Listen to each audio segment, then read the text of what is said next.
ஆனால் ஆண்ட திராவிட கட்சிகள் இன்றைக்கு தமிழகத்தை சீரழித்திருக்கிறார்கள். குடிப்பதற்கு தண்ணீர் இல்லை. இன்றைக்கு ஆளுகின்ற கட்சி அது ஒரு கட்சியா? அது ஒரு அமைச்சரவையா? அந்த முதலமைச்சர் யார்? இதற்கு முன்பு எங்கு இருந்தார்? இதில் 2 பேர் சண்டை போடுகிறார்கள். இதில் யார் யோக்கியன் என்று. இவனும் அயோக்கியன். இதைவிட வெட்கக்கேடு கேவலம் இந்த 2 அயோக்கியர்களை பற்றி தினம் தினம் பத்திரிகைகளும் தொலைக்காட்சிகளும் இப்ப கூட போறாங்களா, சந்திக்க போறாங்களான்னு தினைக்கும் வேலை இல்லாமல் காட்டிக் கொண்டிருக்கிறார்களே. இது ஒரு பத்திரிகையா? இது ஒரு தொலைக்காட்சியா? எண்ணி பார்க்கணும். இன்றைக்கு ஒரு வாரத்திற்கு முன்பு 10 தினங்களுக்கு முன்பு ஒரு தொலைக்காட்சியில் பார்த்தேன். தளபதி ஸ்டாலின் அவர்கள் பேசிக் கொண்டிருந்தார். எனக்கு மிகப்பெரிய ஆச்சரியம்.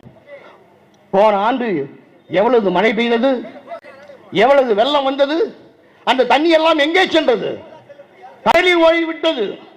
அதை தடுப்பதற்கு அதிமுக அரசு என்ன செய்தார்கள்? அணை கட்டினார்களா? குளங்களை வெட்டினார்களா? யார் கேட்பது? முன்னாள் துணை முதலமைச்சர் ஸ்டாலின் கேட்கின்றார்.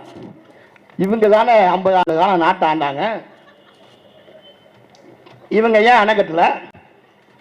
காவிரி தென்பண்ணை பாலாறு கரை புரண்டு ஓடியது ஒரு வரலாறு.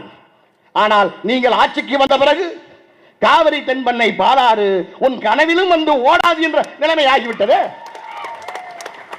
அங்க தண்ணி வராமல் இருந்தால் தான் வசதியாக இருக்கும் என்று சுத்தமாக 100 அடி ஆழத்திற்கு மணலை அள்ளி விட்டு விட்டீர்கள். கேரளாவில் மணல் அள்ளி தடை விதிக்கிறான். ஆனால் தமிழகத்தில் இருந்து மணல் அள்ளி கேரளாவுக்கு செல்கிறது. ஆக ஆண்ட முதலமைச்சர்கள் என்ன யோக்கியதையில் ஆண்டு இருக்கிறார்கள்?